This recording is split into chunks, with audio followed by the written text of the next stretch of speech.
এই জন্য ধর্মের ব্যাপারে মন চায় জিন্দেগি চললেই হবে না। যেইভাবে আল্লাহ রাসূল সাল্লাল্লাহু আলাইহি ওয়াসাল্লাম আমাদেরকে শিক্ষা দিয়েছেন সেইভাবে প্রত্যেকটা আমল আমাদেরকে করতে হবে।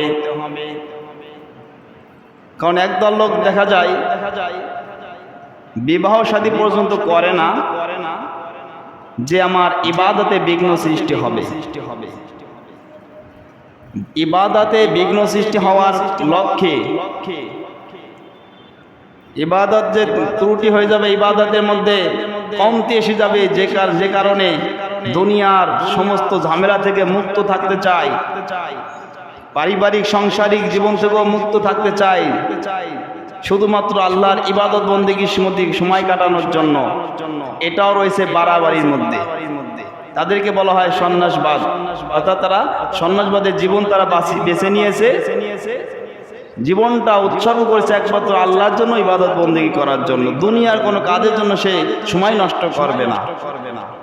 এটাও রয়েছে বাড়াবাড়ির মধ্যে। আল্লাহ রাসূল সাল্লাল্লাহু আলাইহি ওয়াসাল্লাম বললেন, ইরশাদ করেন, ইন্নার রাহমাতা দিনা। আল্লাহ রাসূল সাল্লাল্লাহু আলাইহি ওয়াসাল্লাম বলছেন যে যারা এইভাবে ইবাদত বন্দেগী করার জন্য বিবাহ শাদী করলো না, তারাও কি বাড়াবাড়ির মধ্যে রয়েছে। কারণ আমি রসুল হওয়া সত্ত্বেও আমি বিবাহ শাদী করেছি, আল্লাহর হুকুম পালন করি, বিবাহ করেছি, সংসারের দায়িত্ব পালন করি, আল্লাহর হুকুম পালন করি, সংসারের দায়িত্ব পালন করি। তাহলে আল্লাহর ইবাদত করতে গিয়ে সংসার ছাড়া যাবে না।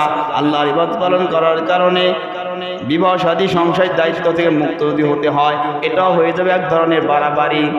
এই বাড়াবাড়িও করা যাবে না। নিয়ত তো বাহ্যিক সুরতে সুন্দর দেখা যায় যে আমি বিবাহ শাদী করব না, সংসারের ঝামেলার মধ্যে আমি লিপ্ত হব না, এগুলো থেকে মুক্ত থেকে আল্লাহর জন্য আমি ইবাদত করে বাকি জীবনটা আমি কাটিয়ে দেব।